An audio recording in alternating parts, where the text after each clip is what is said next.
always interesting. Like, I am not as into the Kevin Smith verse as some other folks here, but like he's never struck me as someone who's stuck in his way. Like Red State and No. Tusk, that's not something you get out of someone who is just not doing any like thinking for himself or something like that. Speaking of Tusk, we had a wonderful question of was Tusk a good representation of the transition process?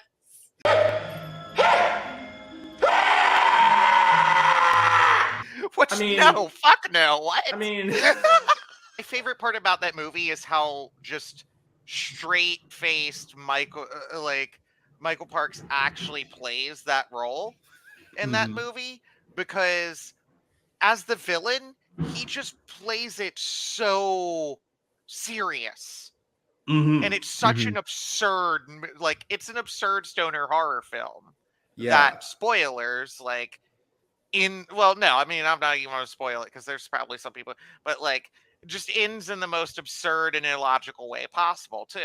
Like, his friends just don't actually try and help him for real. And like, that could be part of the transition metaphor, It yeah, could be like a bad, like just not having a good support. Get you friends that if you are forced to turn into a walrus by some, guy who owns a big house, get friends that'll stick with you, and at very least feed you real food.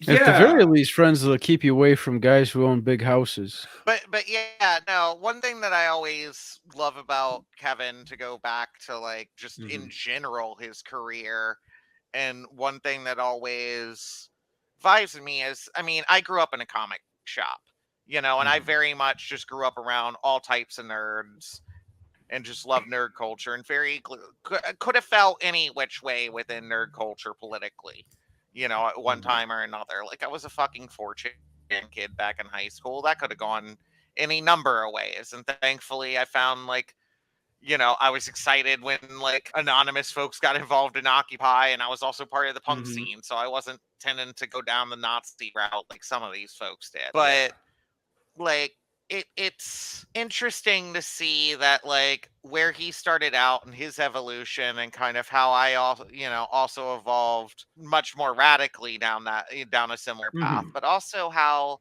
like, when he got famous, he brought his friends with him. He was a working class dude who got famous and brought all his friends that he could with him. And you see, like, Jay was an addict through most of those films. Yes. And he was constantly trying to help clean him up, housing him. Jay was stealing from him. Like, there were many times where Kevin almost cut him off. Yeah, but like, Jay is sober and doing well because, like, Kevin and others stood by him. Like, now Jay is rich and has a daughter and a wife and is doing well and is making a living going to conventions and signing autographs and streaming on Twitch and occasionally appearing in a movie. I mean, he opened up a comic shop, hired his friends, and then started a reality TV show based on it and got his friends to be the stars of it.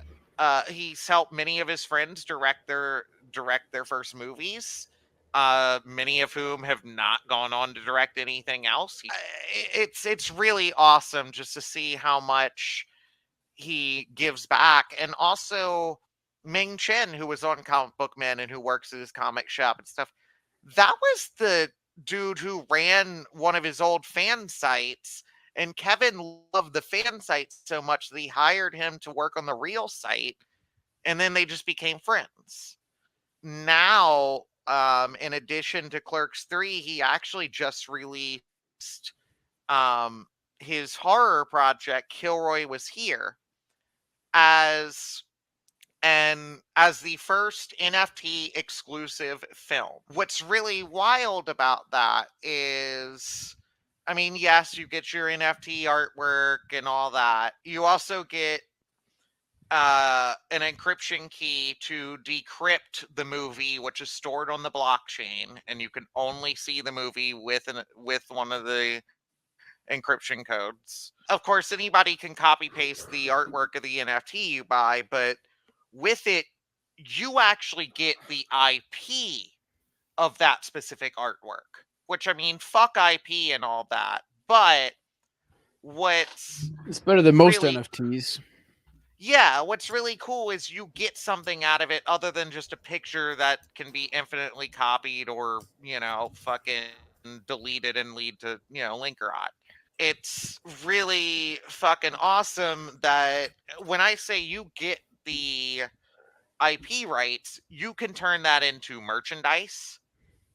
You can turn that into comic books, films, cartoons, animation, lunchboxes. But his idea is to actually make this, to make the Killroy uh, franchise an anthology that includes a bunch of different pieces of media by a bunch of different independent creators, as well as this movie that he just released and a follow-up that a sequel that he's working on.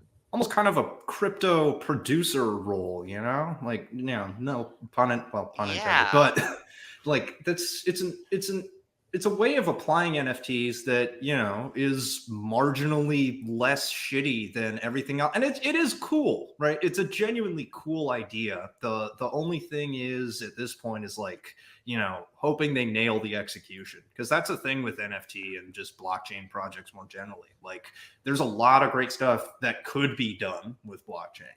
But the thing is that so often that's just, it like they start doing it and it like doesn't go all the way through, or something happens, and I'm hoping, that this at least, it seems like, again, Kevin Smith, someone's trying new things, he's messing around with what is available to him, and, that people are paying attention to. Wish him the best. I hope it doesn't, turn out that there's some weird stuff or shady things going on behind the scenes, which I wouldn't expect from the folks involved with this right now. I mean, I could see maybe Kevin getting scammed by some shitty fucking crypto Yeah. bros, but because he can be trusting, but Mm-hmm. it at the same time, like, he's an indie filmmaker who's been self-funding and crowdfunding his past number of Mm-hmm. films since he stopped doing like, he tried his hand at mainstream studio films with like Zack and Miri and Cop Out and that shit, and then he just gave up on that, and he's been his past few films he's released through Fathom Events theater showings, not even like proper like full theater releases, just like 1 or 2 day events. Right. And then road tours where he does like Q&As and shit, and you get to watch the movie with them. And so this is him looking into a potential other way to not only fund movies potentially, but also to actually make it into more of a community project beyond just making a movie, but creating a franchise with fans. And I don't think this has ever really been attempted like this. And definitely not by the kinds of folks who are in indie film or stuff like that, where it's like very sort of personal and there is that fan creator connection. And I hope the best whenever people try and do good shit with, technology that has been used and applied by people that aren't so great. Like, for example, Bored API Club.